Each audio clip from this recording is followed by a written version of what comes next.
мен достарымнан көп сұраймын, қандай газет оқисың, қандай телеарна көресің дегенде көп айтады.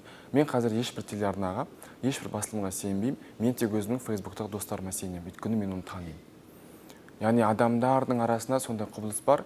Мәселен, мен сізді танысам, немесе Фейсбуктағы мен жақын араласатын досымды мен сенемін. Мен оны жақыннан білемін. Мен тек онлайнда ғана емес, мен офлайн өмірде мен араласам.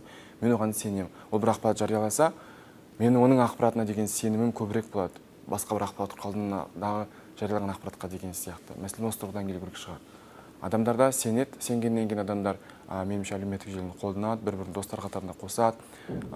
Әлеуметтік желі арқылы белгілі бір жобалар жүзеге асырады, мәселен, домбыра пати сияқты. Адамдар бір-біріне сенеді әлеуметтік желіде.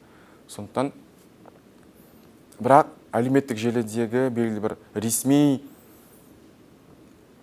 ұйымдардың ресми ақпарат құралдарына сенеді деу қиын, себебі олар көп қайталайтын сияқты. Мәселен, мен өзім көп оқымаймын десем болады, себебі бір қызық зерттеу мақсатында қадағалаймын, бірақ сенемін дей алмаймын, себебі көп қайталау бар.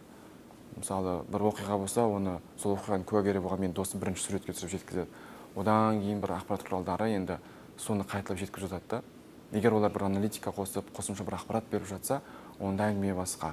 Бәлкім біз соған келерміз, бәлкім Б-Ньюс сияқты порталдар соған бізді алып келер, сондай үміт бар. Бірақ адамдарға сенгеннен кейін интернет қолданады, адамдар бір-біріне сенгеннен кейін, қазір бір-біріне сөйлескісі келгеннен кейін, пікір алмасқысы келгеннен кейін интернетті, әлеуметтік желіні қолдана бастады.